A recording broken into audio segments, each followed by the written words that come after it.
दोस्तों, lab assistant का exam देने वाले सभी राजस्थान के विद्यार्थियों को मेहता सर की तरफ से बेस्ट ऑफ लक। आपको तीन बातें बहुत अच्छे से ध्यान रखनी है, जो आपको मैं अपने 20 साल के एक्सपीरियंस से आपको बता रहा हूँ कि सबसे पहले तो आपको पेपर अटेम्प्ट करने का जो आपका तरीका होना चाहिए वो इस तरीका होना चाहिए कि जिससे कि आपके सिलेक्शन के चांस बढ़ जाए।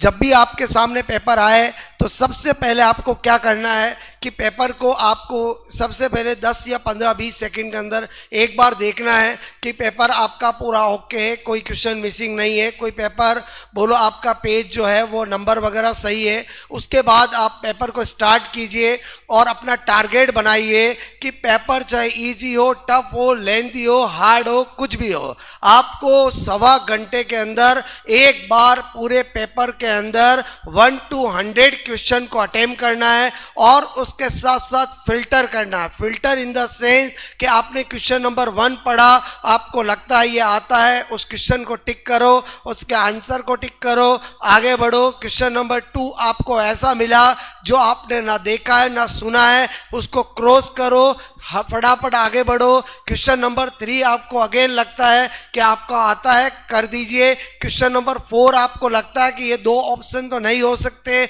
इन दो में कंफ्यूज हो रहा हूँ, बोलो उस पर डॉट लगाइए, आगे बढ़िए। इस तरह से फर्स्ट राउंड के अंदर आपको पेपर एक बार 1 घंटा सवा घंटे के अंदर एक राउंड कंप्लीट कर लेना है और फिर आपको ओएमआर को फिल करना है। बोलो ओएमआर को फिल करते समय जो क्वेश्चन आपने टिक किए एक बार उनको फिल कर दीजिए। सपोज दैट आपने 10 मिनट के अंदर जो फर्स्ट राउंड के अंदर 35, 40, 50, 55 जो क्वेश्चन आपने अटेम्प्ट कर लिए, जो 100% आते थे, उनको अच्छे से फिल कर दीजिए और 10 सेकंड के अंदर एक बार काउंट कीजिए कि आपने कितने क्वेश्चन फर्स्ट राउंड में अटेम्प्ट किए हैं। उसी के अकॉर्डिंग कैलकुलेटेड रिस्क हमें लेनी होती है। अगर आपको लगता है कि आपने फर्स्ट राउंड के अंदर क्वेश्चन आपके कम अटेम्प्ट हुए तो आप समझ जाओ पेपर टफ है, क्योंकि टफ है वो आपको तभी पता चल जाएगा।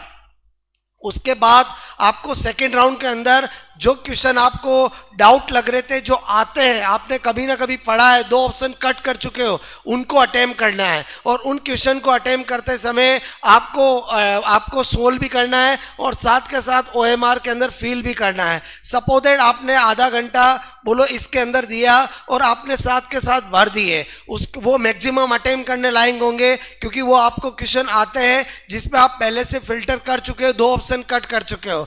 अब अगर आपके पास सपोज दैट 15 मिनट का टाइम मिलता है, 20 मिनट का टाइम मिलता है, तो जो रिमेनिंग क्वेश्चन है आपको लगता है जो मैंने क्रॉस किए वो वही है जो मुझे बिल्कुल नहीं आते हैं, तो उनका ई ऑप्शन भर देना है। क्योंकि अगर आपका पहले से माइंड के अंदर मैनेजमेंट रहेगा, टाइम मैनेजमेंट रहेगा, तो ही आप पेपर अच्छे से कर पाओगे और अपना अच्छा बोलो दे पाओगे। बहुत सी बार स्टूडेंट जो है वो जब पेपर देने जाते हैं तो उनके माइंड के अंदर कोई मैनेजमेंट नहीं होता, पेपर अटेम्प्ट करने का कोई मेथड नहीं होता है, ओएमआर फिल कब करनी है तो प्लानिंग नहीं होती है, तो वहाँ पेपर छूट जाता है। आज के टाइम में जितने भी एग्ज़ाम हो रहे हैं उनके अंदर पेपर लेंदी आते हैं, पेपर टफ आते हैं, हार्ड आते हैं, बोलो 15-20 क्वेश्चन ऐसे होते हैं जो छोड़ने के लिए ही बनाए जाते हैं। उससे अपना मनोबल बिल्कुल नहीं गिराना है। आपने जो मेहनत की है साल भर, जो क्वेश्चन आपको आते हैं बस उसी को अपना पावर बनाना है और उसी से आपका सिलेक्शन होगा। क्लियर? जो हार्ड है, जो टफ है, वो सबके लिए है,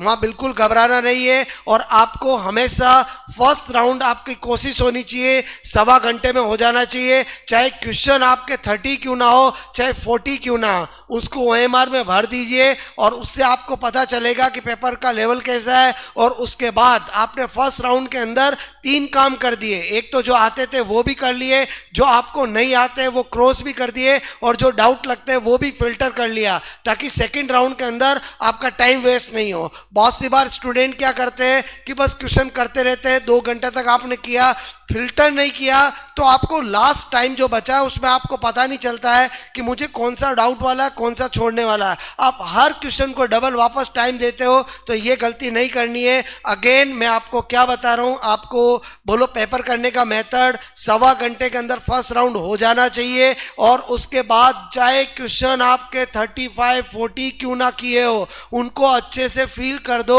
वही आपकी सिलेक्शन करवाएंगे। और उसके बाद आपने फर्स्ट राउंड में जो फिल्टर कर दिया है, जो नहीं आता है उसको सेकेंड राउंड में नहीं देखना है, जो डाउट लगता है जिसमें 2 ऑप्शन कट कर चुके थे किसी कैलकुलेशन बोलो ज़्यादा होने की वजह से, या उसमें आप डाउट में कंफ्यूज हो रहे थे इसलिए आपने फर्स्ट राउंड में छोड़ा था, उनको ज़्यादातर कर लेना है, क्योंकि उसमें आपके राइट होने की प्रोबेबिलिटी 50% है। तो इस तरह से दोस्तों, इस माइंड सेट के साथ अगर आप पेपर अटेम्प्ट करेंगे तो आपको सफलता मिलेगी। क्योंकि बहुत सी बार क्या होता है, स्टूडेंट पढ़ के सब जाता है, उसका टाइम मैनेजमेंट नहीं होने की वजह से पेपर छूट जाता है, आते हुए क्वेश्चन नहीं कर पाता है, वो सब बिना प्लानिंग की बोलो पेपर अटेम्प्ट करने से होता है। तो मैंने जो बताया उसको फॉलो कीजिए, डेफिनेटली आपका पेपर बहुत अच्छा होगा। All the best, best of luck.